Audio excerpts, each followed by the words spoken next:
Всем привет, вы на канале Пользы.нет, меня зовут Саня, и сегодня я представлю вам очередной мой топ смартфонов, на сей раз стоимостью до $150. Напоминаю, что на канале было уже несколько топов, начиная от топа до 15, до 20, до 25 тысяч рублей и заканчивая топом смартфонов дороже 50 тысяч рублей. Данный топ ориентирован на минимально возможную, по моему мнению, цену, за которую можно купить смартфон без желания разбить его в первый же день от ужасной работы и глюков. Все, что стоит дешевле 10 тысяч, плюс-минус 1000, принесет владельцу только негативные впечатления. Поэтому я категорически не рекомендую покупать что-то дешевле, даже если это первый смартфон для ребенка или для престарелого родителя, абсолютно не разбирающегося в смартфонах. В 2021 году и процессоры от Mediatek стали довольно хорошими по сравнению с прошлыми годами, и играть на них уже вроде бы можно, и снимать камеры даже в бюджетных смартфонах стали более или менее. Некоторые скажут, что Qualcomm такого же уровня могла снимать лучше, а могла и не снимать. К тому же оказывается, что установка Gcam не всегда решает. И да, в данном топе нет смартфонов без Google сервисов, типа Honor 9C, который вроде и стоит в данном ценовом диапазоне, но отсутствие Google сервисов убивает напрочь желание пользоваться такой поделкой. И тем более читать по ночам форумы в надежде найти возможность установки нужных тебе игр или приложений и вообще сервисов от Google. На все смарты из данного топа есть отдельные ролики с полноценными обзорами, примерами съемки камер и даже прожарками на канале для стримов. Так что если вы хотите определиться с выбором по полному, я рекомендую ознакомиться с полным обзором перед покупкой. И, конечно же, я не рекомендую покупать данные смарты в российской рознице, потому что разница в цене может достигать не то что половины стоимости смартфона, они реально у нас могут стоить в 2 раза дороже. И на эту разницу в цене вы спокойно купите защитное стекло, Bluetooth наушники, пару чехлов, да еще один такой же смарт, когда вам надоест этот. И еще один момент. Все цены вы можете проверить в моем телеграм-канале скидок по ссылке в описании к видео, дабы сгоряча не купить смарт по завышенной цене. Вы реально должны понимать, сколько все это стоит, когда все это идет в распродаже на Алишке. Очень часто дешево они продают ультра дешево. Ждите сейлов, используйте купоны и промокоды, пользуйтесь картами с кэшбэком и сервисами с кэшбэка, и тогда покупка будет минимально затратная для вас. Не буду говорить какие, выбирайте сами. Мои в описании, но это не Люмини, есть много других хороших. И достаточно слов. Еще раз напоминаю, что меня зовут Саня, вы на канале Пользы.нет, плюс не забываем, что 5 Mi Band 6 серии разыгрываются ежемесячно за лайк, подписку и комментарий к любому видео. Рандомно 30 числа на стримах. Подписывайтесь с колоколом и начнем. На 10 место своего топа я поставил довольно специфический смартфон, и он будет единственным подобным в топе, потому что я против смартфонов вторых-третьих эшелонов, а это как раз из тех брендов, что 3, 4, 5, 6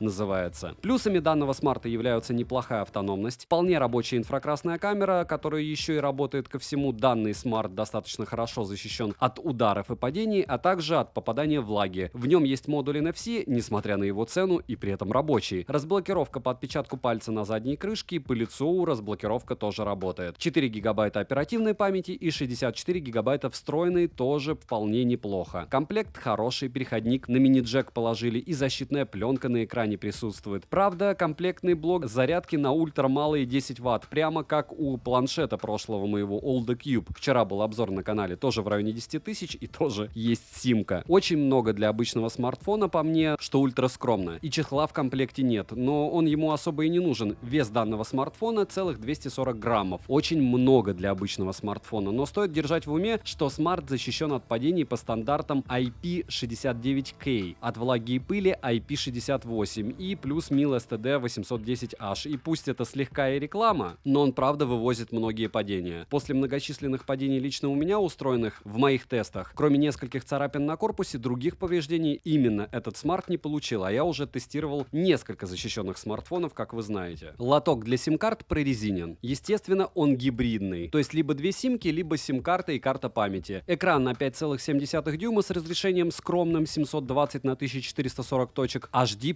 Плотность пикселей маловато, 282 dpi, но это и не удивительно, учитывая ценник. Частота обновления экрана, разумеется, 60 Гц, никаких 90 здесь нет, тоже скромно. Процессор Mediatek Helio P22, довольно стар и недостаточно быстр, но это бюджетный смарт, вовсе не для игр. Версия Android 11, не самая старая, Google Pay поддерживается, это хорошо за такую цену. Двухдиапазонный Wi-Fi работает неплохо, сети поддерживает только 4G, но это абсолютно не критично на данный момент. Bluetooth версии 5.0, GPS показывает местоположение очень хорошо, с точностью до 1 метра. Аккумулятор на 5400 мАч заряжается полностью за 2 часа 45 минут. Это очень не быстро по современным меркам, но не максимум. Напоминаю, планшет OldaCube больше 3 часов заряжается. В играх Smart показал себя совсем плохо, но он и не про игры. Камеры в данном аппарате интересны своим набором, а именно инфракрасным модулем на 13 мегапикселей. Основной модуль на 12 и макромодуль на 2 мегапикселя. Фронталка на 8 мегапикселей. Видео пишет максимум в 1080p и 30 fps, как на основную, так и на фронтальную камеры. В темноте инфракрасная камера снимает, но фотошедевров от нее ждать, конечно же, не стоит. Минусы: звук только моно, хотя динамик достаточно громкий, мощность 2 Вт. Карты памяти поддерживаются всего до 128 гигабайт, что очень мало для большинства. Датчик отпечатков пальцев на тыльной крышке бюджетненько. Яркости экрана на солнце не хватает. Разблокировка смарта, что по сканеру отпечатка пальца, что по лицу, тормозит. Вибромотор топорный. Видео на фронтальную камеру на момент моих тестов не записывалось. На основную писалось неплохо. Автономность для такого размера аккумулятора и не быстрого процессора далеко не супер. Мультитач на 5 касаний — это мало, как по мне. Цены на смарты из моего топа всегда можно найти по ссылке в прикрепленном комментарии, а также в моем телеграм-канале. Как защищенный смарт, он однозначно стоит своих денег. Опять же, который производитель за них просит. Остается только надеяться, что оболочку допилят со временем и избавят ее от кучи багов, что есть на данный момент. Для охотников, рыболовов, людей, работающих на стройках и в других грязных производственных условиях, выбор действительно защищенных смартфонов невелик. И стоимость большинства из них довольно приличная, особенно если брать не на Али. Рабочий GPS, хорошая защита от падений, актуальная версия андроида для установки софта и камеры, чтобы сфотографировать добычу на рыбалке или на охоте, даже в условиях полной темноты, благодаря инфракрасной камере. Многим людям этого вполне достаточно. iPhone 13 Pro не потащишь на охоту, несмотря на защиту от влаги и суперкамеру. Его просто будет жалко повредить или потерять. А такой смарт вполне имеет право на жизнь. Особенно если во время охоты вы еще и как-то по-другому зажигаете, как большинство любят. На 9 место я поставил, разумеется, Samsung Galaxy A12. Плюсами данного смарта является его минимальная цена. На распродаже лично я купил его за 7000 рублей. И да, можно было дешевле, но я нашел только за 7. Комплект скромен. Смартфон, блок питания на 15 уже ватт, не на 10, хочу отметить, как у прошлой модели, о которой я рассказывал. Кабель для зарядки формата Type-C, скрепка и документация. Type-C — это уже хорошо, правда? Размеры стандартные, чехла, как вы видите, нет. Для 2021 года вес в 205 граммов не очень радует, прям как iPhone 13 Pro, но все равно неплохо. Задняя крышка сделана с шероховатой поверхностью, из рук смартфон не выскальзывает. Сканер отпечатков пальцев встроен в кнопку питания, за это особое спасибо Samsung. Второй раз скажу спасибо за полноценный слот на 2 сим-карты и карту памяти, это круто. Разъем под мини-джек есть и еще один плюс один в карму. Почему топовые аппараты данной фирмы напрочь лишены этих плюшек, вообще непонятно. Экран типа PLC с разрешением 420 на скромные 1600 точек, ультра мало, плотность пикселей мега маленькая, 269 ppi, частота обновления экрана стандартные 60 Гц, разблокировка по лицу работает. В очках с прозрачными стеклами смартфон вас узнает. Проц Exynos 850, GPU Mali 52, все довольно слабенько. Оболочка на базе Android 11,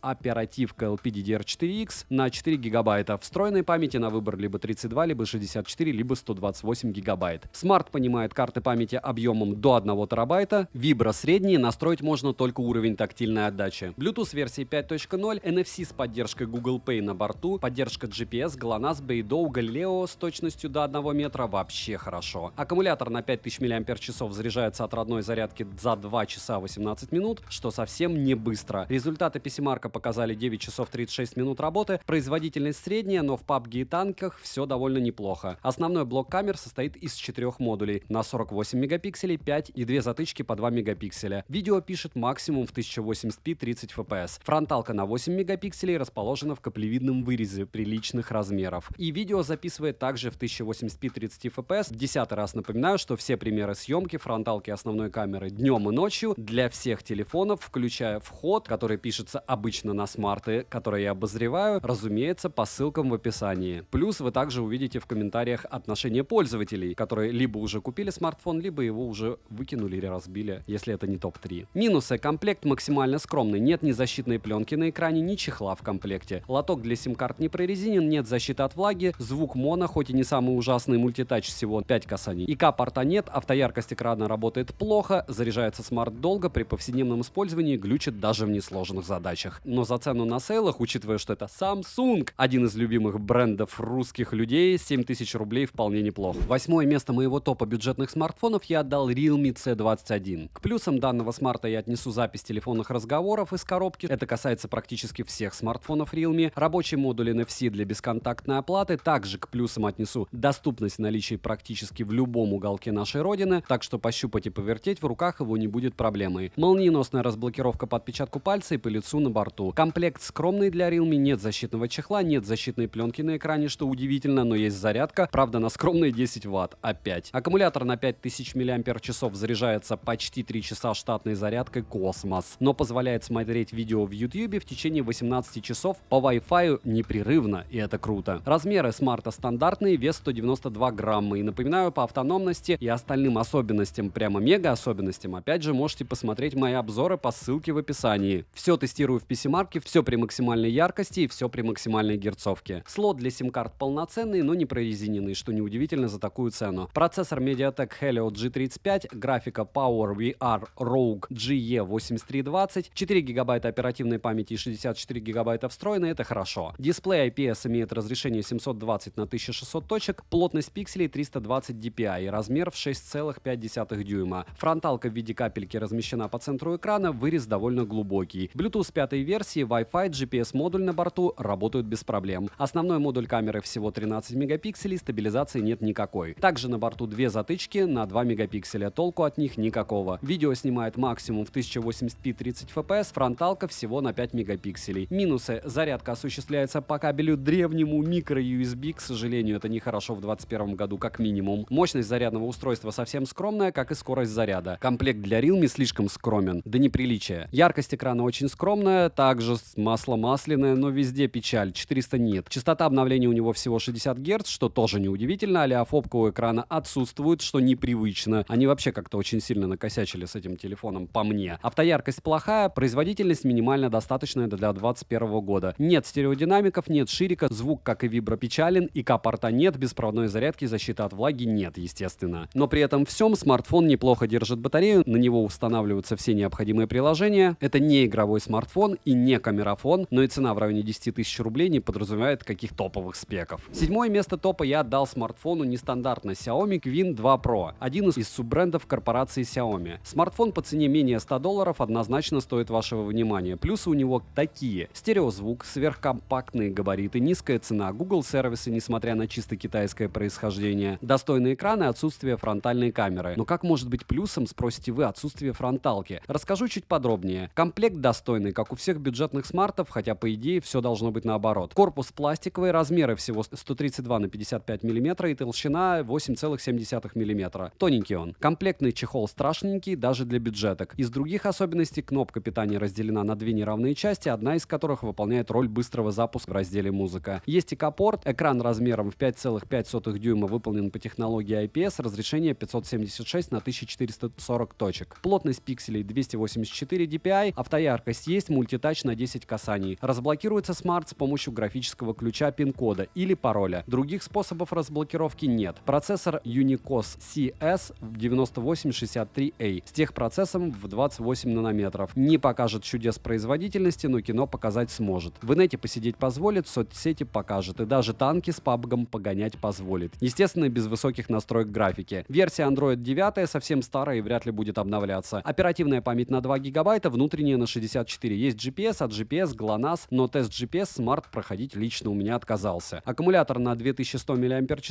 показал в PC-марке 5 часов 41 минуту. Немного, но и немало. Заряжается полностью смарт за 2 часа 20 минут. Единственная камера на 13 мегапикселей основная. Видео пишет максимум в разрешении 1080p. Камера для галочки, но снимает и в эту цену довольно неплохо. Светодиод индикации есть, и это хорошо. Минусы: слот для сим-карт не прорезинен и нет поддержки карт памяти. Можно использовать eSIM, но у меня это сделать не получилось. Мини-джека нет, яркости экрана на солнце слегка не хватает, Wi-Fi модуль поддерживает только сети в 2,4 ГГц и мобильную сеть ловит не очень хорошо. Bluetooth старой версии 4.2, я бы сказал древний. Нет NFC, беспроводной зарядки нет, у камеры нет ни ручного, ни автофокуса, вообще печаль. Варианты разблокировки только устаревшие. Корпус марки, нет поддержки бенда 20, нет фронтальной камеры, но это плюс, так как ваш ребенок не будет, например, снимать селфи-фото или видео для ТикТока или других мессенджеров и отвлекаться от уроков. Так что, если брать, допустим, этот смартфон, или вы решите рискнуть и купить какой-нибудь древний Pixel 3, я, наверное, выберу Pixel 3, но, опять же, даже он будет больше, чем этот смартфон. Седьмое место исключительно за габариты. Шестое место моего топа занимает уступает Xiaomi Redmi 9A. Плюсами данного смартфона является его цена, особенно во время распродаж, наличие мини-джека, хороший экран, достойная работа за его цену, а на распродажах его можно купить за 5600 рублей, и это реально. Несколько цветовых решений корпуса на выбор, комплект скромный, чехла в комплекте не положили, защитной пленки также нет. Лоток для сим-карт полноценный, есть место под 2 симки и карту памяти. Он прорезинен, хотя официальной защиты от влаги нет. Экран имеет разрешение 720 на 1600 точек, выполнен по технологии IPS. Плотность пикселей скромная, 269 dpi, размер экрана 6,53 дюйма. Фронтальная камера в виде капельки, но это не удивительно в бюджетных смартах. Автояркость работает на удивление хорошо, мультитач на все 10 касаний. Разблокировать смарт можно только по лицу с помощью графического ключа или по паролю. Проц Mediatek Helio G25, да, даже такие все еще существуют. Графическая подсистема IMG PowerVR GE8320. Правда, вы о такой не слышали? Железо ультра слабенькое. Оперативка LPDDR4X в количестве 2 гигабайт. Встроенной памяти здесь 32 гигабайта. К сожалению, eMMC 5.1, и это ультра печаль. Оболочка MIUI 12.0.16, притом это тоже плохо, на базе Android 10. Вот это уже хорошо. Wi-Fi только однополосный на 2,4 ГГц, Bluetooth версии 5.0. Есть FM-радио, что прямо удивительно в 2021 году. Вибро не настраиваемое, но и не топорное. Из навигации есть поддержка GPS, от GPS, GLONASS и Beidou. Точность GPS 1 метр, что отлично. Аккумулятор на 5000 мАч, заряжается от родной зарядки 3 часа 50 минут, что очень долго. Камера из корпуса выпирает не сильно, разрешение единственного модуля основной камеры 13 мегапикселей. Видео пишет максимум в 1080p 30 fps. Фронтальная камера на 5 мегапикселей, максимум может снимать видео в таком же разрешении 1080p 30 fps. Минусы: кабель для зарядки типа microUSB, звук только моно, ИК-порта нет, и это печально, дисплей только на 60 Гц, разблокировки по отпечатку пальца нет. Нет NFC, беспроводной зарядки, естественно, тоже нет. Зарядка очень долгая. На распродаже 11.11 данный смарт с купоном и промокодом покупался за 5000 рублей. Вы понимаете, что это около 2 походов в продовольственный магазин, правда? Однозначно советую на распродаже. Как смарт ребенку, пожилым людям, да как запасную звонилку он вполне даже подойдет. Или на охоту и рыбалку, если боитесь потерять, а не разбить или утопить. Напоминаю, что купить это также все можно по ссылкам в описании, но опять же советую, что мало того, что покупать на Али, всегда ждите, когда появятся промокоды. Они всегда появляются. Понятно, что супер жирные раз в полгода, но в целом всегда ультрабюджетники можно попытаться приобрести дешево. К сожалению, не так дешево, как я говорю, это ультра дешево во время крупных сейлов, но они тоже бывают раз в квартал, раз в 6 месяцев. А покупки смартов это никогда не из разряда прямо срочно. Пятое место моего топа занимает Poco M3. К плюсам данного смарта я отнесу скромный ценник, поддержку карт памяти, хороший комплект, поддержку GCam, необычный внешний вид, ставший характерным для смартов Poco, и аккумулятор на достойные 6000 мАч.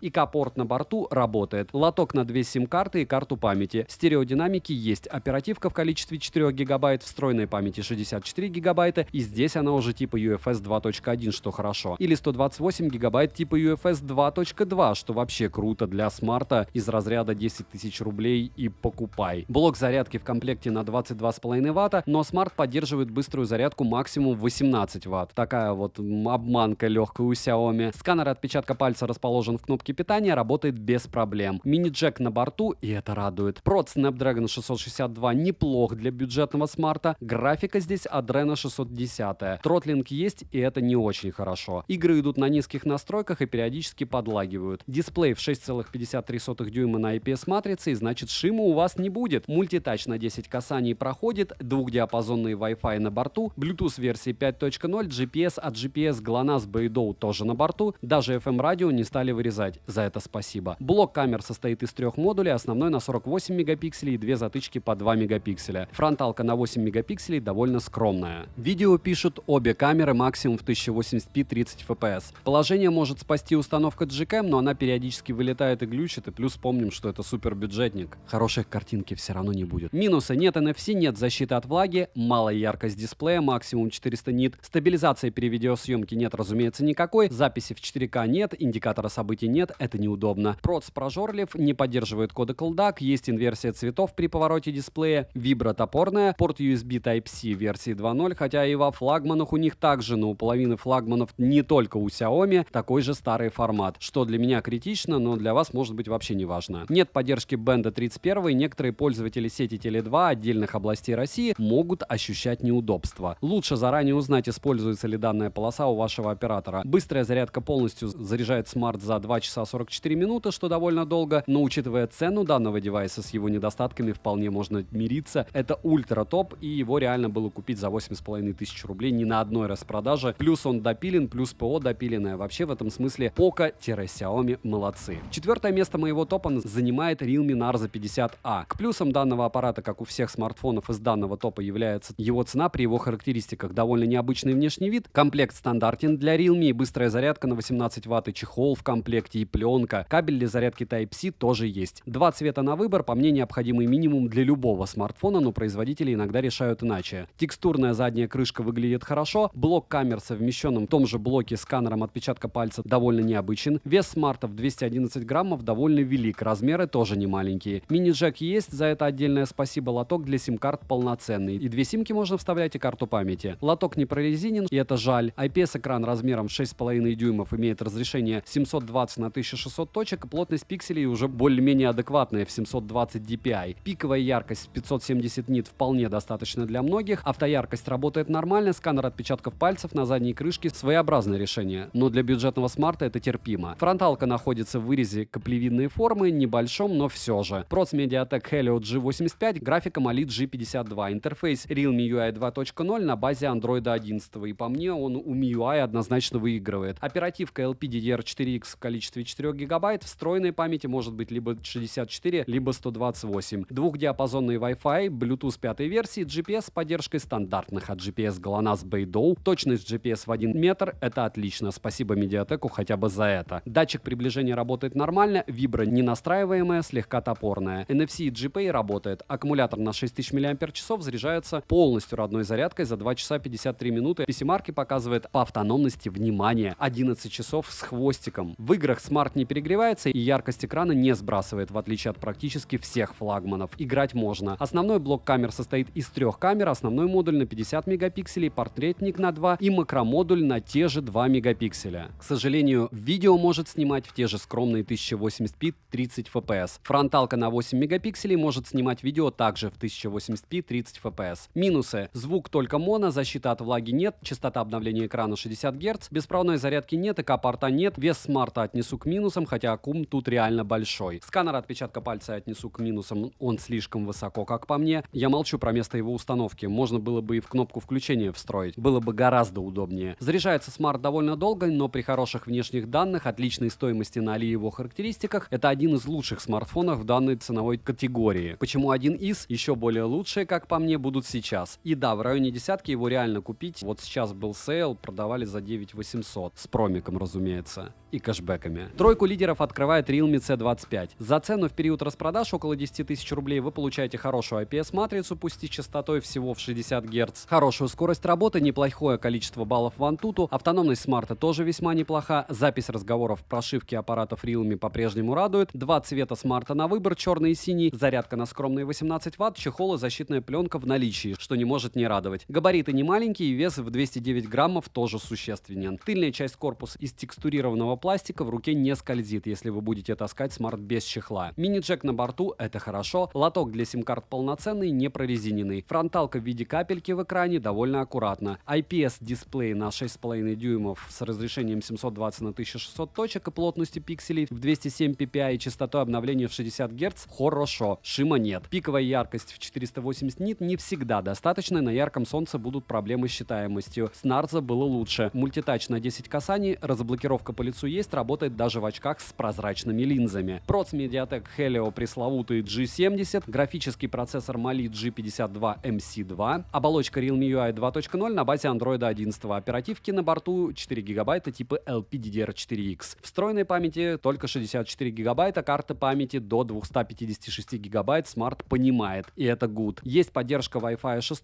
что очень круто в бюджетных смартах. Проще говоря, если у вас гигабитный интернет и гигабитный Wi-Fi, вы будете радоваться. 4G сети с бендами 7 и 20. Bluetooth версии 5.0, NFC, Google Pay работают без проблем. Модуль GPS показывает точность в 1 метр. Опять же, еще раз спасибо Mediatek. Realme этим, конечно, славится. Аккумулятор на 6000 мАч показывает в PC-марке 11 часов 27 минут автономной работы, что нереально круто, но это понятно, учитывая, что они понизили яркость относительно прошлого аппарата. Заряжается аккумулятор родной зарядкой 2 часа 30 минут. минут. В тяжелых играх греется и подлагивает, но играть можно практически во все. Только Genshin Impact, разумеется, конкретно лагает, даже на минималках, но эта игра славится своей прожорливостью до ресурсов и требовательностью к железу, да и тем, что она не идеально написана. Камеры у данного смарта такие: основной модуль на 48 мегапикселей, монохромный модуль на 2 мегапикселя и макромодуль на 2 мегапикселя. Если кратко, то основной модуль и две затычки. Видео основной модуль пишет максимум в 1080p и уже 60 fps, фронталка же на 8 мегапикселей видео пишет, к сожалению, в 1080p и 30 fps. Качество видеосъемки весьма посредственное. Минус: автофокус в камере подлагивает, расположение сканера отпечатка пальца на тыльной крышке лично мне не нравится, звук только моно, автояркость работает странно с перепадами, поэтому я пользовался ручной настройкой яркости. Вибро не настраивается, и она довольно слабая. Заряжается довольно долго, производительность в играх, разумеется, не супер. Автофокус при съемке отрабатывает очень плохо, но не хуже всех бюджетников. Второе место моего топа занимает Xiaomi Redmi 10. Плюсами данного смарта я считаю нормальный по сравнению с некоторыми его сородичами датчик приближения, во всяком случае в последних десятых Redmi, мини-джек и общее ощущение от использования смарта. Сразу про цену гуглите. На последней распродаже смарт стоил менее 10 тысяч рублей, и это буквально топ за свои деньги. Комплект довольно хорош, стандартен, включая быструю зарядку на 22,5 Вт, чехол и защитную пленку на экране. 3 цвета на выбор, мой цвет морской синий довольно красиво переливается на солнце. Размеры средние, вес 191 грамм, карман сильно не оттягивает. Корпус глянцевый, рама, конечно же, из пластика. Сканер отпечатков пальцев кнопки питания, по мне, это наиболее удобное его размещение. Очень хорошо, что даже в бюджетниках стали пользовать разъем Type-C, за исключением уж очень махровых супербюджетников. Спасибо за стереозвук, кстати. Лоток для сим-карт полноценный, но не прорезиненный. Есть разъем под наушники, есть и капорт для управления любимым телевизором или кондиционером. Дисплей на 6,5 дюймов изготовлен по технологии IPS. Опять же, напоминаю, шимовый IPS быть не может. Фронталка врезана в него в виде отверстия не самых маленьких размеров, к сожалению. Размеры экрана 1600 на 2560 точек, плотность пикселей космос для этого ценника. 440 dpi. Частота обновления экрана 90 Гц, кстати, это плюс в карму Xiaomi. Автояркость работает прекрасно, мультитач на 10 касаний на борту, есть разблокировка по лицу. Кроме сканера отпечатков пальцев, есть функция Adaptive Sync, которая автоматически сопоставляет частоту кадров экрана с отображаемым контентом. Данную фишку встраивают обычно во флагманские смарты. Проц Mediatek Helio G88 с графикой Mali G52, и это уже серьезно. Оболочка MIUI 12.5 на базе Android 11.